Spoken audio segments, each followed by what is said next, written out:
Buenas tardes a todos, les doy la bienvenida. Hoy es un día bisagra muy importante en mi vida porque hoy hago el lanzamiento de mi primer libro como historiador, que se llama La máscara de nuestra historia.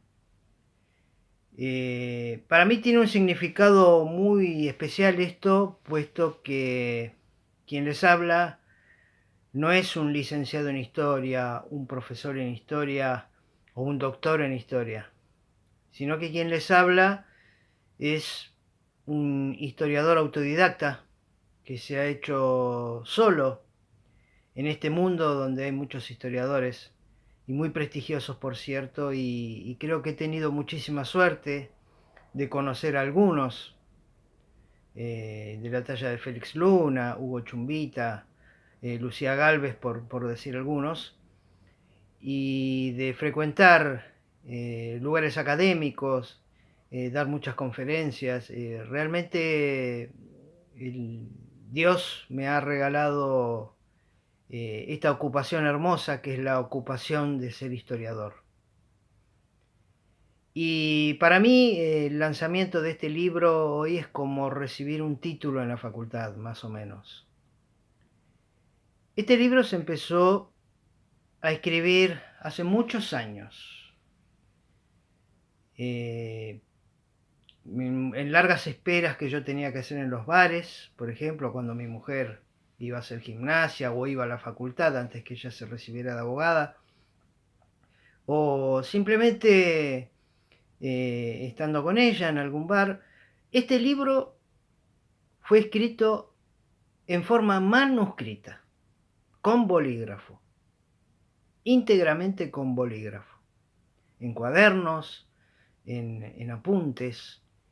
Y en el transcurso de estos años lo he ido pasando de a poco en computadora. Hoy escribo en computadora en su mayor parte, pero muchos bosquejos y algunos pedazos de notas las escribo con bolígrafo. Por eso los que me conocen saben que siempre en mi mochila tengo cuadernos de los diversos colores, porque me encanta escribir en cuadernos y en hojas oficio con renglones. Y me encanta disfrutar el arte de la escritura como se conoce desde siempre, manuscrita. Este libro trata de 4 personajes. Por empezar, quiero decirles por qué se llama La máscara de nuestra historia. Yo me inspiré en lo que se conoció en la Revolución de Mayo como la máscara de Fernando VII, que es lo que los miembros de la Junta de Gobierno pusieron por delante para esconder lo que realmente había atrás, que era un deseo de independencia. Usar la máscara de Fernando VII. Entonces ahí me inspiré yo para escribir este libro, La máscara de nuestra historia, porque detrás de esa máscara intento mostrar distintas facetas de hombres y hechos de la historia argentina. Es importante que empecemos a conocer la verdadera historia, que dejemos de lado de una vez por todas, esa historia que hemos aprendido en la escuela de chiquitos, esa historia de Villiquen, para los que son de mi época y saben lo que es el Villiquen o el anteojito. Es hora de conocer la verdadera historia, porque, como decía Cicerón, los pueblos que olvidan su historia están condenados a repetir sus tragedias. Y lamentablemente a la Argentina le pasa todo lo que le pasa por no conocer verdaderamente su historia. Este libro sale en versión digital, puesto que por desgracia estamos en épocas de pandemia, y a mí me hubiese gustado mucho que saliera en papel, porque yo soy de la época de los libros en papel. Pero bueno, la suerte o el destino, o en lo que ustedes crean, ha dicho que este libro va a salir en edición digital solamente, y no me arrepiento. ¿De qué trata este libro? El primer capítulo se llama San Martín, el genial político. Y es una transcripción exacta de la primer charla que yo he dado en toda mi vida, que fue el 1 de agosto del 2005 en el Museo Blanca Angélica Gandini de Flores. Fue el puntapié inicial de este historiador que hoy les habla. Y después, al final de esta charla, les voy a dar algunos tintes personales sobre esta charla. Sobre esta charla primera que di en mi vida. San Martín, el genial político, se me ocurrió ponerle así a este capítulo porque de San Martín fundamentalmente se ha estudiado mucho la faz militar y la faz anecdótica también, pero no se ha hablado mucho de la faz política. Porque, como bien digo en el libro, uno puede tener los mejores ejércitos del mundo, pero también tiene que tener una concepción superior de la política. Hay que combinar las dos cosas. Por eso yo creo que Napoleón supo combinar las dos cosas, la política y la fuerza militar, para armar el imperio que armó. Y lo mismo puedo decir de Julio César. San Martín fue un político hábil, genial, que creó un teatro de operaciones propicio para la libertad de América y que fue genial hasta para irse del escenario continental, porque yo en este capítulo también voy a hablar de lo que verdaderamente pasó en la entrevista entre San Martín y Bolívar. Y tal es así que fue genial lo que hizo San Martín, su retirada fue tan genial que el mismo Bolívar se tuvo que sacar el sombrero y reconocerlo. Y de eso hablo en el libro. Hablo de la logia Lautaro. ¿Cómo fue que la logia Lautaro fue creada para que San Martín y sus adeptos pudieran llegar a armar todo lo que tenían que armar para la libertad de América? Algunas cosas anecdóticas, por ejemplo, cómo fue la creación de la bandera peruana, que en los libros de historia de Argentina no se ve prácticamente, y aquí les voy a hablar, en este capítulo, de la historia de la bandera peruana. Así que es un libro un capítulo, mejor dicho, que me ha costado mucho trabajo en su momento y me ha requerido mucha investigación. Y estoy orgulloso porque, como les dije, es la transcripción de la primera charla que di en mi vida y que fue sobre San Martín, el personaje que más admiro, junto con Belgrano. Y hablando de Belgrano, el segundo capítulo habla de las facetas desconocidas de Manuel Belgrano, otro personaje que he estudiado con mucha profundidad, puesto que soy miembro académico del Museo General Manuel Belgrano que dirige mi amigo Ricardo Vitiriti, y fui miembro del Instituto Belgraniano de San Miguel, dirigido por el doctor Federico Gamas, y he aprendido mucho en esos ámbitos sobre la historia de este prócer, del cual se conoce mucho de su faz militar, aunque él no era militar, sino que era abogado. Y aquí, en este capítulo, yo hablo del Belgrano, secretario del Consulado de Buenos Aires, el Belgrano que luchó contra el contrabando y se enfrentó contra los poderosos. Hablo del Belgrano que tuvo amoríos y que era un gran picaflor. Hablo también de por qué injustamente se lo ha tratado a Belgrano como un homosexual, y no ha sido de esa manera.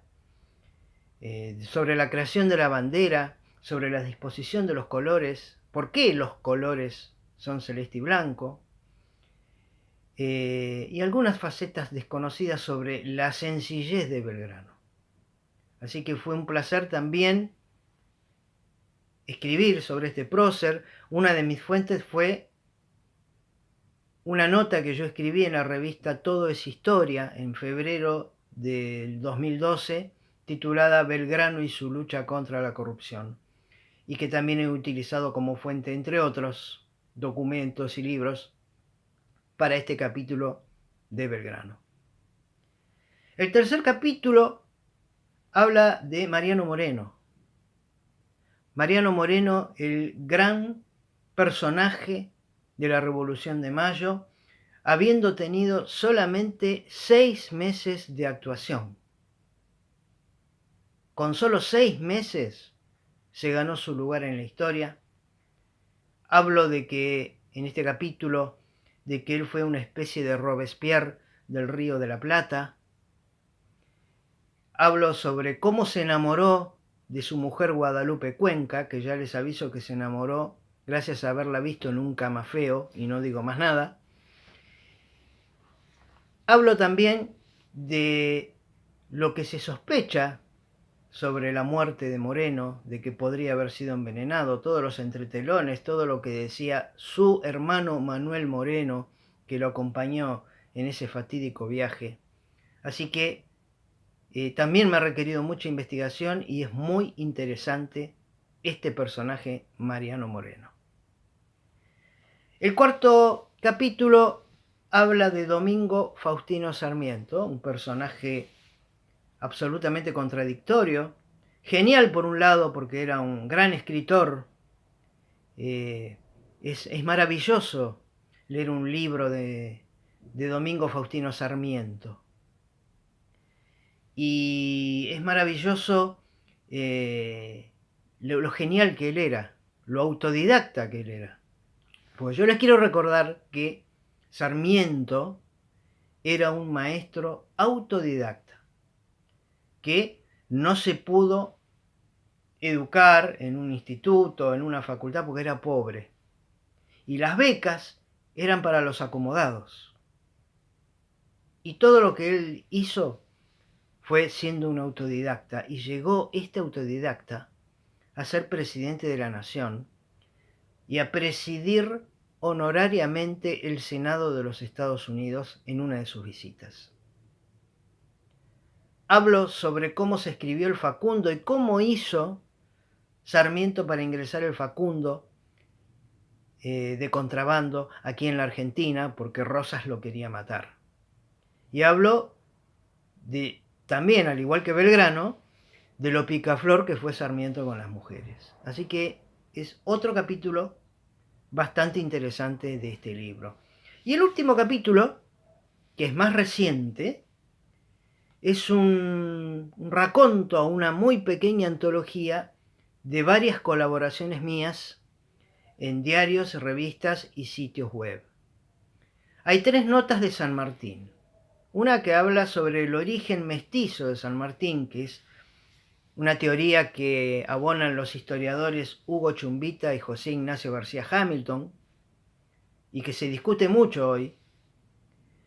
Después, una transcripción, un extracto de una conferencia que di en el Rotary Club de Villa Devoto Norte sobre los amores de San Martín. Y otra nota extensa sobre el cruce de los Andes. Después hay una nota sobre la declaración de nuestra independencia. Hay 2 notas que tienen que ver con la Semana de Mayo. Una sobre curiosidades de mayo de 1810 y otra sobre las curiosidades del Cabildo Abierto del 22 de mayo, que fue para mí el día más importante de la Semana de Mayo, porque allí se sentaron las bases doctrinarias de la Revolución. Y una pequeña biografía de un gran olvidado de la historia argentina, que fue Juan José Paso. Después hay una nota que habla sobre el combate de vuelta de obligado. Hay una nota sobre Belgrano, destacando algunas otras facetas. Y hay una nota que me requirió muchísima investigación en su momento, que son las torpezas diplomáticas que se han cometido en torno al tema Malvinas desde 1833, que fue la primera invasión a Malvinas, hasta Macri. Así que esa nota me ha dado un placer enorme escribirla. Así que ustedes verán que este libro es bastante completo y estoy muy orgulloso de haberlo escrito y que finalmente pueda dar a la luz. Y quisiera darles algunas notas de color referidas a la creación de este libro y que tiene que ver un poco con las dedicatorias. Yo les hablé del primer capítulo, el San Martín Genial Político, que es una transcripción de la primer charla que di en mi vida en el Museo Blanca Angélica Gandini de Flores, y que tiene mucho que ver con mi padre, a quien le dedico especialmente este libro, a la memoria de Rafael Fensore, mi papá, porque mi papá fue testigo de este puntapié inicial en los campos de la historia. Él fue a esa charla y fue a la única charla que él fue. Charla que gracias a Dios fue retratada por el Diario Popular. Aquí les muestro una fotocopia del recorte. Y allí en la foto, al fondo, muy con cara de enojado y desapercibido y medio queriendo pasar desapercibido, se lo ve a papá junto con mamá y con una grabadora de mano, porque papá grabó esa charla en cassette. Fue la única charla a la que papá fue, de todas las que di, pero fue la primera. Él estuvo presente en mis inicios. Después, como ya se estaba enfermando mucho y cada vez salía menos, yo le llevaba las charlas que yo daba, grabadas en cassette para que él las pudiera escuchar en su casa, o le llevaba grabadas mis participaciones en algún programa radial. Papá pudo ver en sus últimos años de vida escritos en forma íntegra el prólogo y el capítulo del San Martín Genial Político donde él estuvo presente. Y él se ofreció a ser el corrector de este prólogo y de este capítulo, y alcanzó a corregirlo todo. Y nunca me voy a olvidar su sonrisa cuando yo se lo mostré y él terminó de corregirlo. Y él me dijo, te felicito, realmente es muy bueno lo que escribiste. Y imagínense lo que es para un hijo que su propio padre lo reconozca. Y bueno, por eso este libro tiene mucho de su espíritu, muchos de los libros que yo utilicé como fuente para este trabajo son de parte de su biblioteca que yo gustosamente he heredado. Así que mi dedicatoria especial para la memoria de mi viejo, y que gracias a Dios me vio iniciándome en los campos de la historia. Después también le dedico este libro a mi madre, Griselda Rivarola, que gracias a Dios todavía la tengo y la quiero mucho, y con su ternura, con su amor sin igual, me sigue inspirando de alguna manera. Me siento contento de seguir teniéndola a mi lado. Y por supuesto, otra dedicatoria especial es para María del Pilar, mi compañera, mi amor, que como yo bien digo en el prólogo, ella fue la única que decía que yo algún día iba a sacar un libro cuando yo ni siquiera era un historiador y yo le decía que hablaba pavadas, y realmente acertó. Me acuerdo que en épocas de pobreza, de épocas en las cuales no había mucho dinero, íbamos a Parque Rivadavia a comprar ofertas de libros y ella me regalaba libros sobre San Martín, que estaban baratos y que hoy cuestan muchísimo dinero, porque son libros viejos, y que he utilizado también como fuente para el primer capítulo sobre el San Martín Genial Político. Estas son las tres dedicatorias principales, pero si yo tengo que empezar a hacer muchas dedicatorias en el libro, y se me van como 40 o 50 páginas más o menos, pero no me quiero olvidar, por empezar, no me quiero olvidar de toda mi familia, ¿no? Mis hermanos, mis sobrinos, sobrinos nietos, primos, tíos. que siempre están pendientes de lo que yo hago. Y hay dos personas que tienen mucho que ver con mis inicios en la historia y que son mi amigo Gabriel de Bedia y Carlos de Marco. ¿Por qué los señalo a ellos dos?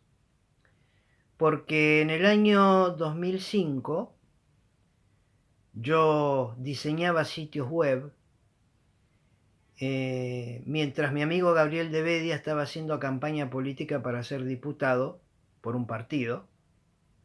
Y un día en un mitin político en Villa del Parque, yo voy a acompañarlo a Gabriel, y Gabriel me presenta a Carlos de Marco, que era el presidente de la Asociación de Vecinos de Flores, de la Comisión de Vecinos de Flores.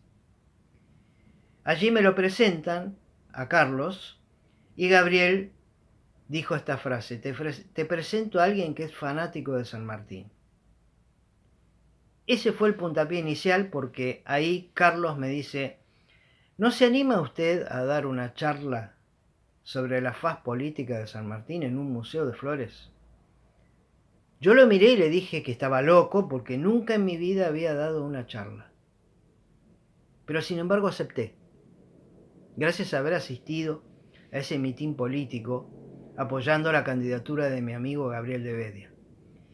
Y bueno, esa fue otra de las charlas que escribí íntegramente en forma manuscrita, y una de las pocas que debo haber estudiado de memoria, porque era la primera. Así que me acuerdo de ellos dos. Principalmente también les quiero dedicar este libro porque ellos tienen muchísimo que ver con mis inicios como historiador. No me quiero olvidar también de mi amigo Víctor Hugo Barreiro Bortagaray, quien fuera compañero mío de trabajo en el Poder Judicial muchos años y con quien compartimos el gusto por la historia. Él también es un historiador, es un especialista en la vida de José Gervasio Artigas, y es especialista en historia de samuráis. Y bueno, siempre intercambiamos charlas, libros, hemos dado conferencias juntos. Es uno de los grandes y mejores amigos que tengo en la vida, y bueno, él también siempre estaba pendiente de esta publicación del libro, a quien especialmente se la quiero dedicar: a mi querido amigo Víctor, a Pablo Celli, otro gran amigo mío, que siempre me impulsó y que siempre tuvo fe en que yo podía llegar a ser un gran historiador, y que siempre también estaba atrás de que yo presentara este libro. Así que yo sé que ellos dos están especialmente muy contentos de la concreción de este acontecimiento. Después, bueno, para mí es muy importante mi pertenencia a Rotary. En el Rotary, en donde llevo 14 años, más específicamente en el Rotary Club de Villa Urquiza, me he desarrollado mucho como orador y he dado muchísimas conferencias allí. Rotary fue y es muy importante en mi formación como historiador y como orador. Así que también se los quiero dedicar a ellos. Y a toda la gente que compone la Biblioteca Popular Domingo Faustino Sarmiento, que tengo el honor de presidir desde el año 2016. Así que puedo seguir dedicando, pero no me va a alcanzar este video y no me van a alcanzar más hojas del libro, así que ustedes sepan disculpar. Por supuesto, no me quiero olvidar de muchos compañeros de trabajo que están pendientes de esta publicación del libro, de actuales compañeros y otros que han sido compañeros. También no me quiero olvidar de ellos. ¿Cuál es mi pensamiento, como para ir terminando, cuál es mi pensamiento sobre cómo se debe conocer la historia? La historia se debe conocer verdaderamente como fue. Y hay que leer libros de historia, pero no solamente una campana. Hay que leer las dos campanas. Si uno va a estudiar a Rosas, hay que leer libros rosistas y antirrosistas para después formarse una opinión. Lo mismo con San Martín, lo mismo con Rivadavia. Esa es la única manera en la que se puede obtener el verdadero conocimiento de la historia. Me siento muy feliz. Les quiero decir que este libro se va a vender por el precio de 600 pesos en Mercado Libre, poniendo la máscara de nuestra historia, y se los paso por mail, luego de que paguen el precio, por supuesto, y en forma privada por transferencia bancaria a una cuenta mía, por lo cual me escriben a afensor@gmail.com o me mandan un WhatsApp al 1556020191. Así que bueno, esperemos que este libro se venda, esperemos que les guste y esperemos que a ustedes les aporte alegría y conocimiento. Muchísimas gracias y tengan ustedes muy buenas tardes.